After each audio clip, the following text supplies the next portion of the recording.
L'impact d'un investisseur comme Emma est le changement qu'elle a causé dans les activités de l'entreprise financée.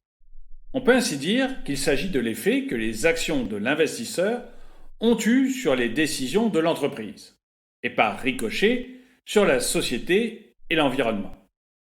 Les entreprises ont besoin de capitaux externes pour financer leur activité, qu'elles obtiennent en émettant des titres financiers, obligations ou actions, ou en contractant des prêts auprès des banques.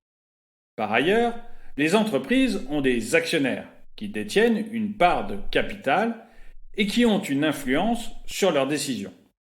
Si les entreprises ne reçoivent pas assez de fonds, ou si elles subissent des pressions de la part de leurs actionnaires pour abandonner certaines activités, cela peut, au final, les amener à réduire leurs émissions de CO2.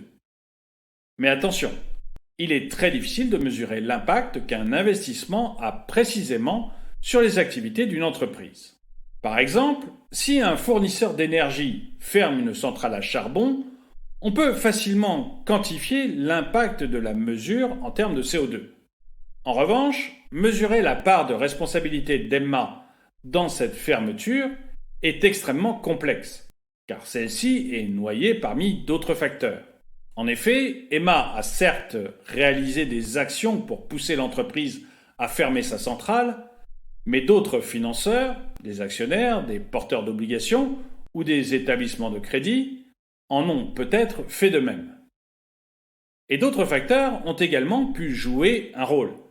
Par exemple, si le prix du charbon a fortement augmenté ou si une taxe carbone a été mise en place. Comment savoir donc quelle importance notre investisseur a eu dans la fermeture de cette centrale à charbon?